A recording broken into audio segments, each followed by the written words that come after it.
Hi అండి, నేను మీ మాధురి. మీరు చూస్తున్నది సుమన్ టీవీ నెట్వర్క్. ప్రస్తుతం అయితే నేనున్నాను ఎపియాన్ పెయిన్ మేనేజ్మెంట్ సెంటర్లో. మరి ఇక్కడ మనకి డాక్టర్ సుధీర్ దారా గారు బోల్డ్ అని విషయాలు చెప్పబోతున్నారు.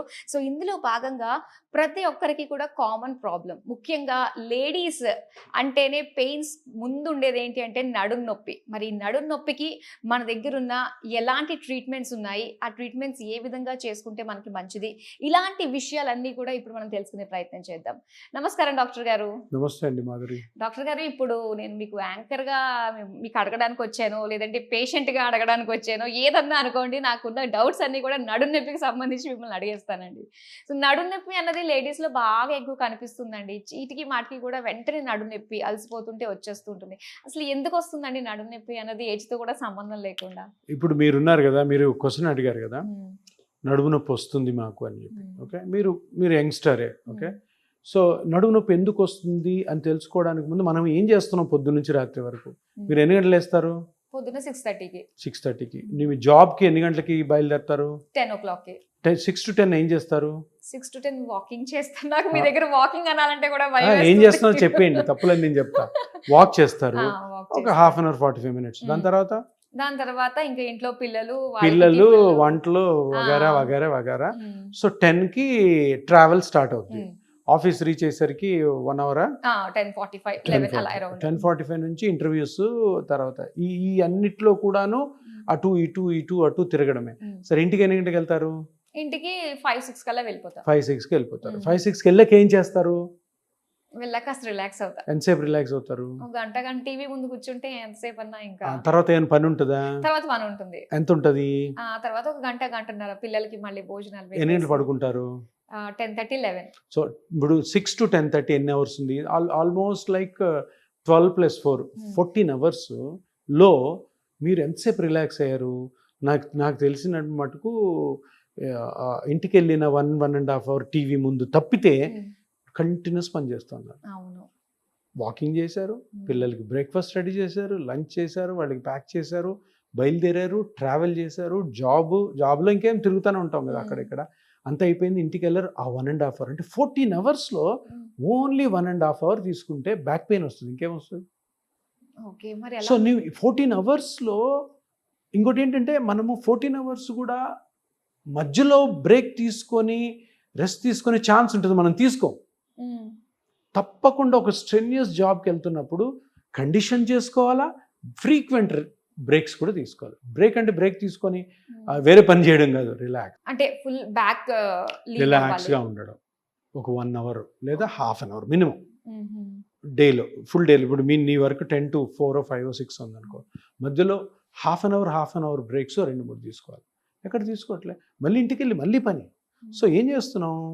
ఈ 12 + 4 16 hours మన స్పైన్ అంతసేపు భరించదు, బ్యాక్ పెయిన్ వస్తుంది. సరే, బ్యాక్ పెయిన్ వస్తుంది అంటే ఎక్కడి నుంచి వస్తుంది? బ్యాక్ పెయిన్ అనేది ఒక వేగ్ టర్మ్ కదా. సో బ్యాక్ పెయిన్ ఒక్కొక్కరి ఏజ్లో ఒక్కొక్క స్ట్రక్చర్ వల్ల వస్తుంది. ప్రతి జాయింట్, ప్రతి మజిల్, ప్రతి లిగమెంట్, స్పైన్ కూడా అన్ని కూడా ఓవర్ యూసేజ్ వల్లే వస్తుంది. ఓవర్ యూసేజ్ ఎందుకు జరుగుతుంది? మీ పనిలో మీరు 10కి వర్క్కి వెళ్ళాలి అనుకున్నప్పుడు 6కి మీరు వాకింగ్ చేశారు, అది బాగుంది. కానీ దాని తర్వాత పని చూడు, అది చేయకూడదు. ఏది? పిల్లలకి బ్రేక్ఫాస్ట్లు చేయడం అని ఆల్టర్నేటివ్ చూసుకోవాలి. ఎంత మీ 16 hours మీ స్పైన్ పనిచేయదు. సో ఇదే తప్పు జరుగుతుంది.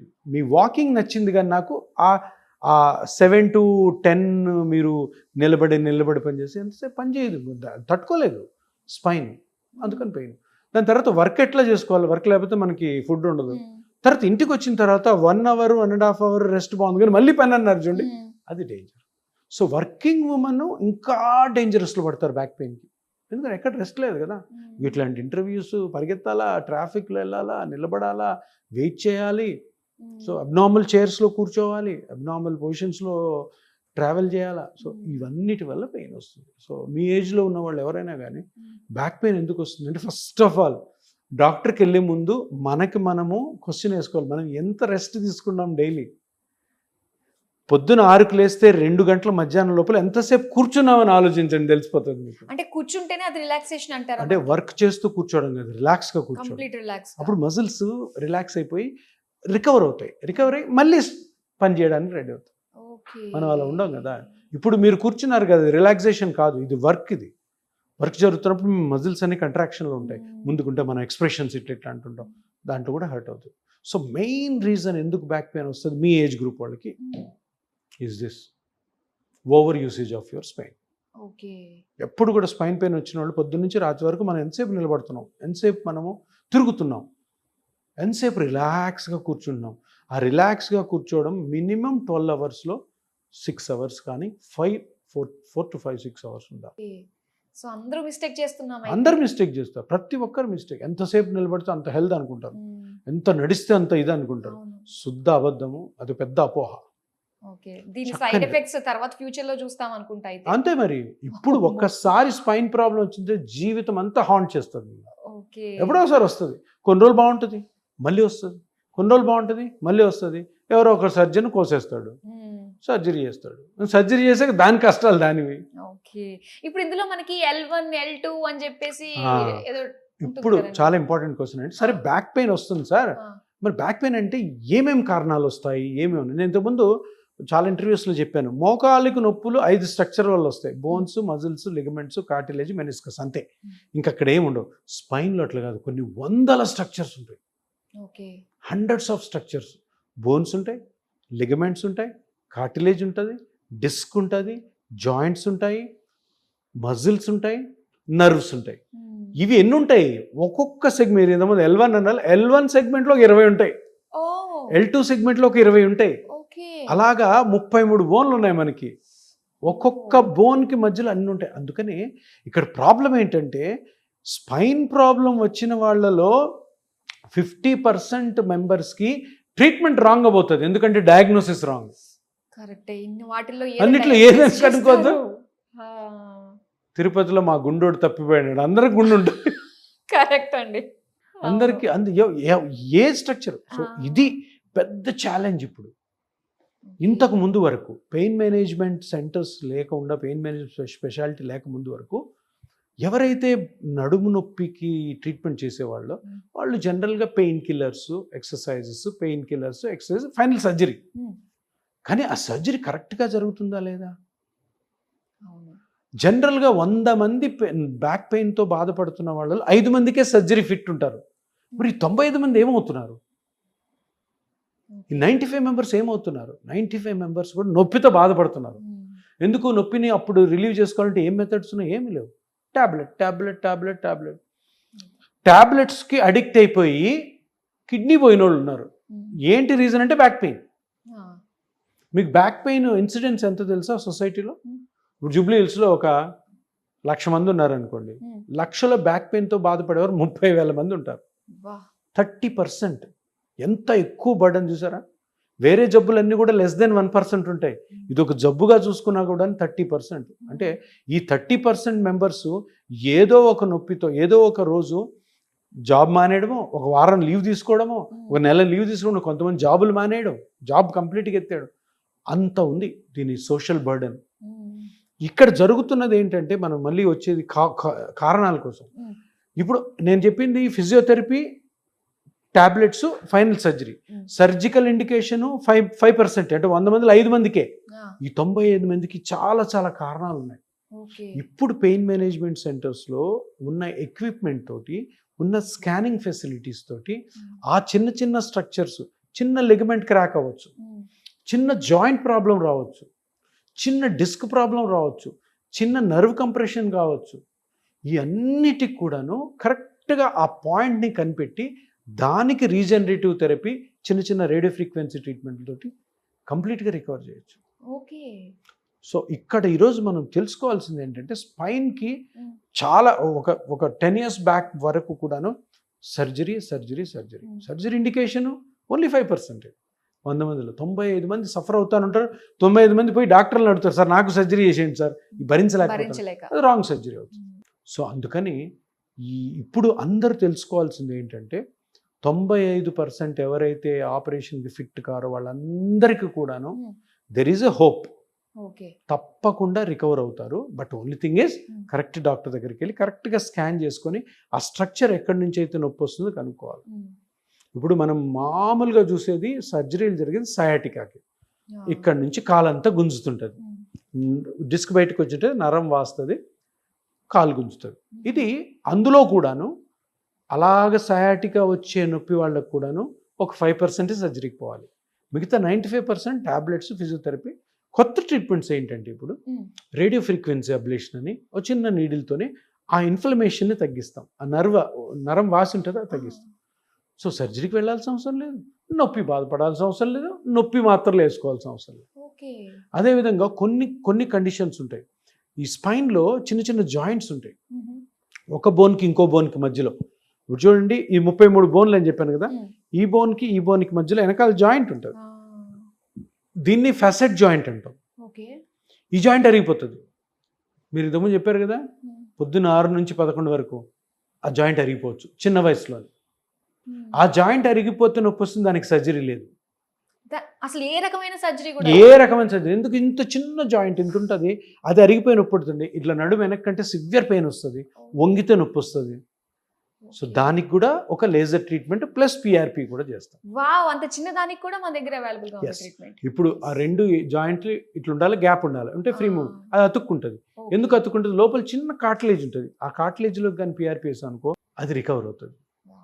అదేవిధంగా ఇప్పుడు ఇంకొక చాలా ఇంపార్టెంట్, ఫీమేల్స్లో ప్రెగ్నెన్సీ డెలివరీ అయిన తర్వాత బ్యాక్ పెయిన్ వస్తుంది. మీ ఫ్రెండ్స్లో చాలామంది వినుంటారు. అవునండి, ప్రెగ్నెన్సీ అయింది, నాకు అప్పటి నుంచి నొప్పి తగ్గట్లేదు, 10 సంవత్సరాలు అయింది, మా లాస్ట్ బాబు పుట్టి అప్పటి నుంచి నొప్పి తగ్గలేదు అంటారు. ఇది 90% ఆఫ్ ద టైమ్స్ ఇక్కడ ఒక జాయింట్ ఉంటుంది. ఇది చూడండి, ఇక్కడ లైన్ కనపడుతుందా? ఈ లైన్, దీన్ని సేక్రోఇలియాక్ జాయింట్ అంటారు. ఇప్పుడు ఏమవుతుంది ఇక్కడ, ఇది పెల్విస్. ఇప్పుడు పీక్ ప్రెగ్నెన్సీలో బేబీ ఇందులో ఉంటుంది, ఉన్నప్పుడు ఈ జాయింట్స్ స్ట్రెచ్ అవ్వాలి. అర్థమైందా? ఈ జాయింట్స్ స్ట్రెచ్ అయినప్పుడు పెల్విస్ స్ట్రెచ్ అవుతుంది, బేబీ అకామిడేట్ అవుతుంది. ఓకే, బేబీ డెలివరీ అయిపోయింది, మళ్ళీ ఇది నెమ్మదిగా కరెక్ట్ ప్లేస్లో రిటర్న్ రావాలి. కొందరికి రాదు, కొద్దిగా ఏదో టిల్ట్ ఉంటుంది. ఇప్పుడు చూడండి, ఈ 2 వేళ్ళు కరెక్ట్ వచ్చాయి కదా, అది కాకుండా అట్లా ముందుకి కానీ వచ్చింది అనుకో, ఆ జాయింట్ నుంచి పెయిన్ వస్తుంది. ఇది చాలా మందికి తెలియదు, డాక్టర్లకే తెలియదు. ప్రెగ్నెన్సీ అయిన తర్వాత నడుము నొప్పి, లో బ్యాక్ పెయిన్ వచ్చిన వాళ్ళలో 90% ఫీమేల్స్కి ఇది కారణం. తెలీదు. ప్రెగ్నెన్సీ టైంలో కూడా ఏంటంటే సిజేరియన్ వాళ్ళకి మనకి ఎనస్థీషియా ఇస్తూ ఉంటారు, దానివల్ల సైడ్ ఎఫెక్ట్స్ కూడా ఈ పెయిన్ అంటారు. అది అపోహ, అట్లా అనుకుంటారు. అక్కడ ఇంజెక్షన్ ఇచ్చారు కదా, అక్కడి నుంచి వచ్చింది, అక్కడి నుంచి. దానికి ఎప్పుడు ఇంజెక్షన్ బోన్స్కి జాయింట్స్కి వేయరు, ఆ మజిల్లో వేసి లోపలికి వెళ్ళి ఆ డ్యూరాలో ఇంజెక్ట్ చేసి వస్తారు. అక్కడ జాయింట్స్ ఉండవు, మజిల్స్ ఉండవు. అది ఆ ఇంజెక్షన్ చేశారు కాబట్టి నాకు నొప్పి అని అనుకుంటారు, ఎందుకంటే అక్కడ చేసేది నడువులో, అక్కడే నొప్పి వస్తుంది, ఎందుకంటే ఈ జాయింట్స్ పక్కనే ఉంటాయి. సో ఇది ఆ సేక్రోఇలియాక్ జాయింట్ డిస్ఫంక్షన్ ఆర్ సేక్రోఇలియటిస్ అంటాం. సో దీనికి సర్జరీ లేదు, మళ్ళీ టాబ్లెట్స్ కాదు. ఈ దానికి కూడా ఆ జాయింట్లో చిన్న ట్రీట్మెంట్ చేస్తాం ఇంజెక్షన్ తోటి, radio frequency treatment. Excellent result ఉంటుంది. ఎక్సలెంట్ రిజల్ట్ పక్కన పెడితే ఇది ఒకటే ట్రీట్మెంట్ ఉండేది అటువంటి పెయిన్స్. కానీ కనుక్కోవాలి, ఐడెంటిఫై చేయాలి, డయాగ్నోస్ చేయాలి. డయాగ్నోస్ కాక చాలామంది దీనికి డిస్క్ సర్జరీలు కూడా చేయించుకున్నారు. ఆ డిస్క్ కూడా ఏదో ఒక చిన్నది కనపడుతుంది, కానీ నొప్పి అక్కడి నుంచి రావట్లేదు, నొప్పి జాయింట్ నుంచి వస్తుంది. అదే కాకుండా ఈ మజిల్స్ ఇప్పుడు ఏం చేశారా, స్పైన్ ఇక్కడ నుంచి మొదలయ్యి ఇక్కడ వరకు పెద్ద పెద్ద మజిల్స్ ఉంటాయి. మీరు ఇప్పుడు వెనకాల అనుకోండి, ఇట్లా మజిల్స్ ఉంటాయి పెద్ద, దాన్ని ఎరెక్టర్ స్పైనే మజిల్స్ అంటారు. ఎరెక్టర్ స్పైనే మజిల్స్, ఈ స్పైనల్ మజిల్స్లో కూడా ప్రాబ్లం వస్తుంది. మీకు గుర్తుందా, రకుల్ ప్రీత్ సింగ్ వెయిట్ లిఫ్ట్ చేస్తూ ఉంది, సడన్గా బ్యాక్ పెయిన్ వచ్చింది, ఆ మజిల్ క్రాక్ అయింది. Sudden back pain. ఇప్పుడు కొందరు ఎవరో, నేను చాలా ట్రావెల్ చేశాను, సివియర్ బ్యాక్ పెయిన్, నాకు కదలలేకపోతున్నాను, ఇట్లా 15 రోజులు మనకు పడుకొని ఉంటారు. మజిల్ క్రాక్, స్ట్రెయిన్ అయ్యి మజిల్ క్రాక్ అవుతుంది, సివియర్ పెయిన్ వస్తుంది. దానికి సర్జరీ లేవు. ఏం చేస్తారు, హాస్పిటల్ వేసేసి ఫ్యాన్ చూస్తూ ఉండాలి, అన్నీ మంచం మీదే. ఎందుకు, కదిలితే నొప్పి.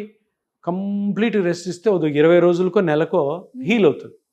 అన్ని రోజులు ఇప్పుడు Rakul Preet Singh famous film star, ఎన్నో మూవీస్ ఉంటాయి, గోవిందార్పణం. సో అది ఒకటి. అలాగే ఎన్నో స్ట్రక్చర్స్ ఉన్నాయి బ్యాక్ పెయిన్లో, బ్యాక్లో, స్పైన్లో, where there is no proper treatment for them. ఇప్పుడు పెయిన్ మేనేజ్మెంట్ సెంటర్స్ వచ్చాక ఆ స్కానింగ్స్ వచ్చిన తర్వాత ఇది ఐడెంటిఫై చేసి దానికి పిఆర్పి ట్రీట్మెంట్ ప్లస్ ఆల్సో ఈ laser or radio frequency treatment ఎక్సలెంట్గా వర్క్ చేస్తుంది. కానీ ఏదన్నా కూడా ఒక ఎక్స్పర్ట్ హ్యాండ్స్లో పడితేనే మనకి ప్రాబ్లమ్స్ అనేవి కూడా క్యూర్ అవుతాయి ఖచ్చితంగా. Very true. కరెక్ట్గా తెలిసిన డాక్టర్ దగ్గరికి వెళ్ళాలి. ఎందుకంటే నేను ఇంత చెప్తున్నానంటే ఎంత ఎక్స్పీరియన్స్ ఉంటే నేను చెప్తాను. ఎందుకు నేను రకుల్ప్రీత్ సింగ్ ఎక్కడ బాంబేలో అక్కడ నేను ఎట్లా అజ్యూమ్ చేస్తానంటే అటువంటి పేషెంట్స్ నా దగ్గర చాలా మంది ఉన్నారు. సాఫ్ట్వేర్ ఎంప్లాయీసే. వీళ్ళు ఈ శనివారం ఆదివారం కామ్గా ఉండరు. 2 రోజులు సెలవు, సైకిల్ వేసుకొని ఆ సైకిల్ని కార్ మీద వేసుకొని ఆడి వరకు వెళ్ళి ఓఆర్ఆర్కి వెళ్ళి కార్ పార్క్ చేసి 40 కిలోమీటర్లు సైకిల్ దొక్కుతారు. ఇవన్నీ వస్తాయి. ఎంఆర్ఐలు చూస్తే ఏముండవు, ఇది ఎంఆర్ఐ అన్నిట్లో కనపడవు. ఇప్పుడు నేను చెప్పిన ఫ్యాసెట్ జాయింట్ కూడా ఎంఆర్ఐలో కనపడవచ్చు, కొన్ని మిస్ అవచ్చు. ఎస్ఐ జాయింట్ కూడా తెలియదు. అది తెలియకుండా అంత నొప్పి ఎందుకు వస్తుందో అర్థం కాదు. సో ఇది తెలిసిన డాక్టర్, ఆ ఎక్స్పీరియన్స్ డాక్టర్ దగ్గరికి వెళ్ళాలి. ఇవన్నీ ఇప్పుడు అన్నీ కూడాను టెస్టుల్లో బయటపడవు, అన్నీ కూడాను డాక్టర్ ఎగ్జామిన్ చేస్తే బయటపడవు. మనకి అటువంటి పెయిన్ ఇంతకుముందు చూసి ట్రీట్ చేసి అది సక్సెస్ అయినప్పుడు తెలిస్తేనే అప్పుడు నేను ఇది ఈ ప్రాబ్లమే ఉన్నట్టుంది అని అర్థమైందా. ఎక్స్పీరియన్స్ అన్ని బుక్స్ ప్రకారం పోలేము. ఇప్పుడు ఎంఆర్ఐ అంటే అదో నీడ, ఆ నీడని చూసి నా ఎక్స్పీరియన్స్ ఉపయోగించి అరే ఇది ఉండొచ్చు అని అజ్యూమ్ చేసి ట్రీట్మెంట్ ఇస్తాం. అంతేగాని ఇప్పుడు ఎంఆర్ఐలో ఉన్నవన్నీ కోసుకుంటూ పోతున్నాం అనుకో, స్పైన్ ఉండదు అక్కడ. ఎన్నో ఉంటాయి ఎంఆర్ఐలో చేంజెస్, 10 ఇస్తారు, 10కి ట్రీట్మెంట్ చేస్తాం, చెయ్యం. అందులో ఏది ఇంపార్టెంట్, ఇది చాలా ఇంపార్టెంట్. నిజంగా అసలు స్పైన్ గురించి, బ్యాక్ పెయిన్ రావడానికి రీజన్స్ ఎన్ని ఉంటాయి అన్న విషయాలు మాకు చెప్పారు. దాన్ని బట్టి ముఖ్యంగా నా వరకు ఎంతవరకు నేను రెస్ట్ తీసుకోవాలి అన్నది కూడా చాలా చాలా ఇంపార్టెంట్. చాలా మంచిగా మాకు తెలియజేసినందుకు థ్యాంక్ యూ సో మచ్. చూసారు కదండి స్పైన్ గురించి. అంతకంటే ముందు మనకి బ్యాక్ పెయిన్ ఎందుకు వస్తుంది, రీజన్స్ ఏంటి, అవి రాకుండా ఉండడానికి ఏ విధంగా మనం మన బాడీని రిలాక్స్ చేయాలి అన్న విషయాలు తెలుసుకున్నాము. ఇంకా బ్యాక్ పెయిన్ తోటి ఎవరైతే బాధపడుతున్నారో సో వాళ్ళకి చక్కగా వన్ టైం సొల్యూషన్ లానే మనకి ఎపియోన్ పెయిన్ మేనేజ్మెంట్ సెంటర్ కూడా ఉంది కాబట్టి సో ఎటువంటి డౌట్స్ ఉన్నా ఒకసారి విజిట్ అవ్వాలనుకున్నా కూడా కింద నెంబర్ కనిపిస్తుంది కదా, వెంటనే కాల్ చేసి అపాయింట్మెంట్ తీసుకోండి. సో మరో వీడియోతో మళ్ళీ కలుసుకుందాం. Till then bye.